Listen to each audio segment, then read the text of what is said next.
나스닥 쪽의 힘이 좀 굉장히 집약된 모양새를 보였거든요. 제 오피셜이라 보시면 될 것 같은데 조금 의심스러운 파동이었다. 이거 우리 속임수였어 하고 다시 내려올지. 오늘의 매매의 핵심은 저것의 진위 여부를 판단해서 대응해야 한다가 핵심 골자가 되겠습니다.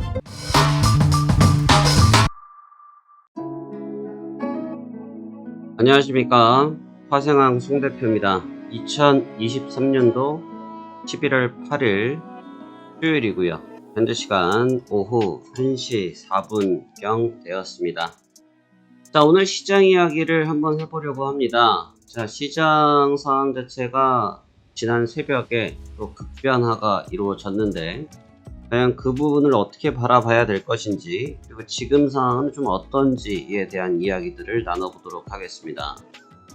우선 지금 어젯밤의 상황도 어젯밤의 상황이지만 지금 주간인데요. 최근에 아시겠지만 주간의 변동성이 참으로 없습니다. 주간의 변동성이 참으로 없고 상당히 묶여있는 박스권에 갇혀있는 경향들을 많이 보였는데요. 조금은 오늘 이르게 좀 움직이기 시작하면서 방향성을 내주기 시작했습니다. 그러니까 방향성을 내주기 시작했다는 얘기는 뭐냐면 흐름을 만들어가 보겠다라는 건데, 상승이 아니고 하락 쪽에 지금 바닥이 잡혀 있거든요. 그러면 이 부분은 또 왜 그런지 그에 대한 부분도 같이 연장해서 보도록 하겠습니다. 우선 지난밤 미국 증시가 여전히 좀 강하게 버티는 모습을 보였어요. 다우지수가 흔히 말해서 약간 생명력을 다한 모습을 보이면서 쉬고 싶다 하는 모습을 분명하게 보이고는 있습니다. 그럼에도 불구하고 다우지수 같은 경우가 지금 7거래일째 연속해서 상승을 하고 있는데 그 상승의 진폭은 상당히 떨어졌죠. 그러니까 쉽게 말하면 달리기를 하고 있는데 이게 42.195km를 가야 되는 거거든요. 근데 이제 41km까지 뛰었는데 나머지 1km, 2km 가량을 더 뛰어야 되는데, 그 부분에서 이게 다 왔으니까 어쩔 수 없이 더 뛰는 거 있지 않습니까? 저는 안 뛰어봐서 잘 모르겠습니다. 제 생각이에요. 지금 시장이 그렇다 볼 수 있어요. 그래서 지난 11월 3일 날 다우지수가 0.66%, 그 다음에 11월 6일 날이 0.10%, 어제가 0.17%. 쉽게 말해서 상승 마감이라는 표현을 하지만 그냥 강보합입니다. 강보합. 하지만 방향성이 여전히 살아있고 여전히 양봉으로 흐름을 만들어내고 있다는 거예요. 근데 이제 어제의 상승에는 특별한 재료까지라고 표현하기는 좀 그렇고요. 국채 쪽 움직임, 제가 지난 시간에 국채 비교해 드렸던 적 있죠. 그 국채에 대한 부분이 반영되어지면서 주가가 좀 강하게 반응을 하고 있는 모습이에요. 하지만 방금도 말씀드렸다시피 피로도가 너무 많이 느껴지고 있어서 지금 벌써 3일 전부터 계속 같은 현상이거든요. 그러니까 상승을 했지만 이 3일 전부터 계속 고점의 프레스를 본인이 시장에서 좀 느끼고 있다 보니까 공격적으로 받아치는 모습들은 좀 적었다라고 볼 수 있어요. 그 다음에 중요했던 것은 어제 상승은 사실 유가가 좀 동원되지 않았느냐라고 생각이 되는데요. 어제 같은 경우는 유가의 움직임이 좋았습니다. 상당히 좋았던 공격적으로 모습이 나타났는데 지금 유가가 오랜만에 80불이 깨졌어요. 아주 오랜만에 80불이 깨졌습니다. 이 80불이 깨졌다. 8월달 이후에 구경 잘 못했고 9월 중순에 잠깐 구경하고 말았고, 그 다음에 이번에 80불이 깨졌는데, 사실 유가의 80불 이탈이 지금 내포된 의미가 과연 뭐냐라고 물어보시면, 지금 유가는 파월 연준 의장이 계속 기준점으로 삼고 있는 부분의 데이터예요. 파월 연준 의장은 인플레이션에 대해서 계속 주목하고 있는 상태인데, 그 유가 상태가 되면 인플레이션 때문에 연준이 공격적으로 단행하기 어렵다, 이런 뉘앙스를 계속 펼쳐주셨거든요. 근데 이제 국채의 움직임이 위쪽으로 치닫는 모습을 보이다가 최근에 계속 조정을 좀 받고 있는 모습이에요. 그래서 보시다시피 국채 움직임이 4.587까지 다시 밀려 내려왔습니다.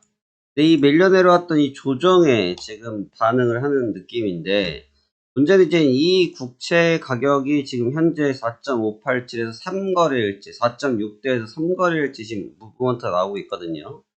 근데 이제 국채 쪽에서 움직임이 이렇게 나오니까 기름값 같은 경우는 이제 인플레이션의 우려감이 좀 빠져나가기 시작하면서 급락을 하기 시작한 거죠.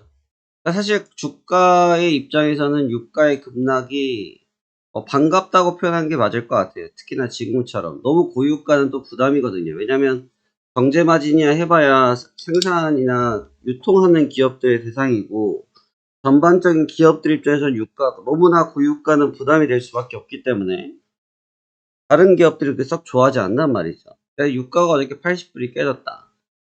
근데 이제 최근에 이제 이 유가의 프리미엄 속에서는 전쟁에 대한 프리미엄도 있었는데 사실 요즘 전쟁은 거의 소멸된 재료죠.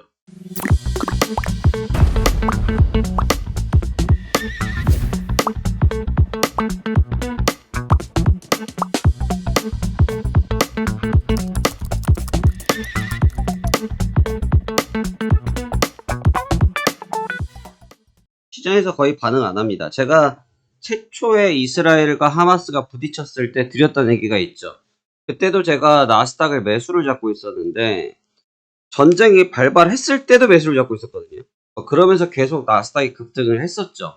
근데 그때도 제가 드렸던 얘기가 무슨 얘기를 드렸냐면 참 전쟁 때문에 마음이 불편하다. 괜히 무고한 사람들이 피해를 보시니까 좀 안타깝지만 또 이게 금융시장은 또 너무 냉혹한 시장이다 보니까 그 부분이 많이 배제된다 라고 말씀을 드렸죠. 그래서 예를 들었던 게 뭡니까? 일전에 있었던 뭐 이라크나 미국, 러시아와 우크라이나 이런 부분에서의 그 전쟁의 영향력이 사실 2주 정도까지밖에 안 가더라라는 말씀을 드렸었어요. 그러니까 지금은 거의 뭐 지금 가자지구에 들어가 있다고도 하는데 뭐 식세의 영향을 거의 받지 않는 그런 모습을 보이고 있거든요. 그래서 유가의 이 조정이 사실 지금 내포된 의미는 여러 가지를 봐야겠지만 가장 중요한 건 금리 쪽의 가이드라인으로 보는 게 좋습니다. 대신 주목해야 될 거는 지금 이 방향을 계속 따라가는 건 좀 아닌 것 같아요. 왜냐면 이 중동, 러시아와 우크라이나의 개념과 좀 다르게 중동 쪽에서의 이슈이기 때문에 뭐 흔히 말해서 거기서 미사일 하나 잘못 떨어지면 바로 유가는 급등을 해버립니다. 그런 분위기가 있어요. 그래서 유가의 방향성은 보되 흐름에서는 조심해야 되는 상황이 왔다라고 보시면 될 것 같아요. 근데 이제 어저께 전체적으로 지수가 흔히 말해서 좀 흐지부지했던 모습이었는데 유독 나스닥만 강세를 보였어요. 유독 나스닥만 강세를 보였고 다우지수도 0.17 보합세인데 나스닥은 강세 0.9% 이상의 강세로 끝이 났습니다. 물론 현재 시간까지 조정을 받고 있기 때문에 그 시세는 다시 빠져나가고 있긴 합니다만 그래도 어저께 상승 부분이 있어요. 근데 그 상승이 사실 나름 부담스러웠다. 상대적으로 좀 부담스러웠던 경향은 있다라고 볼 수 있어요. 이 나스닥의 상승에서 지금 주목을 해야 될 건 뭐냐면 국채가 4.5선에 온 게 뭐 어저께 처음 온 게 아니거든요. 3일 전에도 왔었던 자리고 3일 전에도 4.5 구간대를 봤습니다. 그러니까 지금 국채가 어제가 국채가 최저점이라고 하신 분이 있는데 전혀 아니고 국채는 이미 앞서서 3일 전에도 최저점을 찍었던 적이 있어요. 4.503. 근데 이 구간에서 제가 그때도 국채를 놓고 비교해드렸지만 그 구간을 비교한다고 하면 아직 갈 자리가 있다라고 말씀을 드렸었죠. 근데 어저께 그 자리에 비스무리하게 내려왔는데 국채 반응을 받으면서 또 그 다음에 반도체법 이슈 때문에 인텔이 조금 반응을 받으면서 텐션을 많이 받아버렸어요. 그러면서 나스닥 쪽의 힘이 좀 굉장히 집약된 모양새를 보였거든요. 근데 제가 봤을 때는 이 집약적인 패턴이 조금 의심스럽다. 좀 의심스러워요. 이거는 그냥 제 오피셜이라 보시면 될 것 같은데 조금 의심스러운 파동이었다.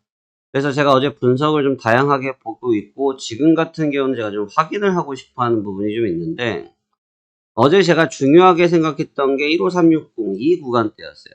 이 구간대에서 지금 힘이 굉장히 집약되어 있던 부분을 보였었거든요. 근데 결국은 이 구간이 깨지면서 매물이 거의 다 빠져나갔고 조정권으로 지금 바뀌어 있는 상태라서 이게 내려가는 그림으로 보여져서 조정을 받을 거라고 보여지거든요. 근데 지금 나스닥이 어저께 올라왔던 부분, 방금도 말씀드렸지만 다우지수도 그렇지 않았고 유럽지수도 그러지 않았고 아시아지수도 그러지 않았고 나스닥 혼자서 그랬어요.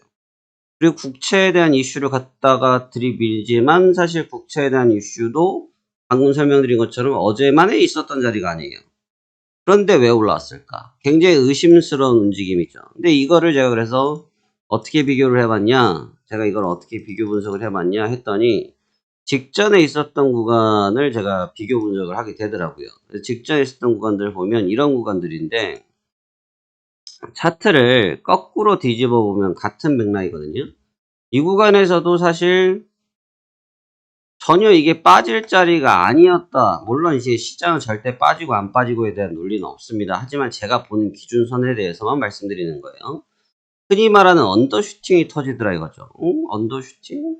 여기서 왜 언더슈팅이 터졌지? 라고 의심을 했는데 그러면서 제가 상방이 확실해 하면서 상방을 계속 두들겼는데 결과적으로는 그게 급등으로 연출이 됐었거든요. 그러니까 지금 이 동작과 어저께 나왔던 동작, 올라간 거에 대한 의심을 하는 게 아니에요. 너무 뜬금없이 단독적으로 나왔던 플레이. 사실 항상 이런 돈을 벌 때는 수익이 많이 날 때는 이거를 읽는 사람들이 수익을 많이 납니다.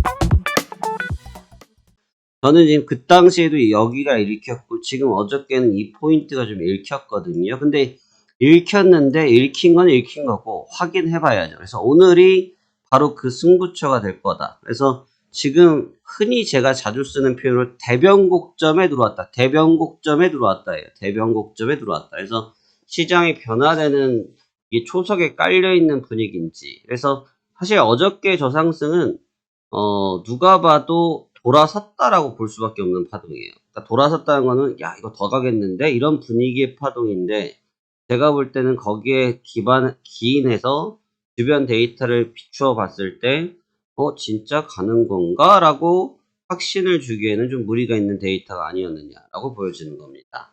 그러니까 분석은 이렇게 하는 겁니다. 분석은 그냥 흔히 말해서 이평선이 이러니까 올라가는 거고요. 뭐 추세가 돌아섰으니까 올라가는 거고요. 뭐 쌍봉을 맞았으니까 빠져야 되는 거고요. 그건 분석이 아니고 그냥 읊는 거죠. 그건 읊는 거고 제가 지금 말씀드린 분석은 시장은 나 혼자서 되지 않거든요. 제가 지금 여러분 보시면 혼자 영상을 제가 사실은 편집이 되는 기술도 없고 뭐 할 줄도 모르고 저야 뭐 주구나 사나 선물밖에 할 줄 모르는 사람이고 주식밖에 할 줄 모르는 사람인데 제가 이렇게 영상을 해서 찍어서 올려드리고 하는 과정들이 저 혼자서는 못합니다. 그럼 여러분들이 지금처럼 빠른 시일 안에 제가 웬만하면 시황은 당일날 거의 다 90% 이상 올려드리거든요. 근데 제가 주업이 아니기 때문에 저희 담당 매니저님들이 다 도와주셔서 되니까 하는 거죠. 그러니까 시장일이라는 것도 똑같아요. 혼자서만이 되는 일이 없어요. 나스닥이 혼자서만 잘나서 가는 경우가 없고 하생항 송 대표가 저 혼자 잘나서 잘 되지를 않다 이거죠. 저도 잘해야 되고 매니저님들도 잘해줘야 되고 같이 하시는 분들도 호흡이 잘 맞아야 되고 그래야 서로 잘 되는 거겠죠. 똑같습니다. 시장도 분명하게 올랐을 때는 올라왔던 근거가 명확해야 되고 올라왔으면 올라온 데이터들이 명확해야 하는데 그 부분이 명확하게 따라오지 못할 때는 의심해보는 것도 나쁘지 않아요. 근데 여기서 감각적으로 때리는 방법이 있고 감각적인 매매 방식이 있고 그 다음에 데이터적인 매매 방식이 있어요. 그래서 두 가지 다 나쁘지 않아요. 두 가지 다 그 전략을 다 함이 전혀 나쁘지는 아니하나 지금은 비교 분석을 충분하게 해서 데이터를 매치하고 접근해야지만 좋은 결과를 연출할 수 있다라고 보여집니다. 그래서 이 싸움은 제가 봐서는 길진 않을 것 같고요. 뭐 빠르면 오늘 정도의 승부가 나지 않을까 싶습니다. 그래서 이게 진위 여부가 굉장히 중요해요. 여러분 뭐 보석 샀는데 이게 진품이야 가품이야 이런 거 따지지 않습니까? 똑같아요. 지금 야 이거 누가 봐도 이게 숨도 안 쉬고 올렸는데 이걸 진짜야? 이거 추세 돌아가겠는데? 라고 해서 진짜 믿어야 될지 아니면 이거 우리 속임수였어 하고 다시 내려올지. 그래서 오늘의 매매의 핵심은 저것의 진위 여부를 판단해서 대응해야 한다가 핵심 골자가 되겠습니다. 자, 여러분들께서도 시장에 늘 참여하시면서 항상 말씀드리지만 내가 모르는 흐름이 나올 수 있습니다. 하지만 내가 모르는 흐름이 나오고 또 내가 아는 흐름이 나왔다고 해서 그곳에 매몰되어지는 것이 아니고 주변에 있는 데이터를 같이 비교해서 틀렸을 때는 왜 틀렸는지 맞춰서 수정 보완해주고 잘 맞았을 때는 그 데이터를 계속 신뢰해서 수익률을 급진적으로 늘려주고 하는 그런 동시 작업을 했을 때 좋은 결과가 이어지리라 생각됩니다. 자, 파생한 송 대표는 언제든지 여러분과 함께하고 있습니다. 무료 체험 궁금하신 분들은 화면 하단에 무료 체험 링크 클릭하시면 담당 매니저님들께서 도움 주실 거고요. 또 함께하고 계신 분들께서도 시장에 대해서 계좌를 보지 마시고 시장의 흐름을 보면서 수익을 쌓아가시는 그런 전략들을 수립하시길 바라겠습니다. 자, 오늘도 성공 투자하시길 바라면서 이만 물러가도록 하겠습니다. 감사합니다. 파생왕 송 대표였습니다.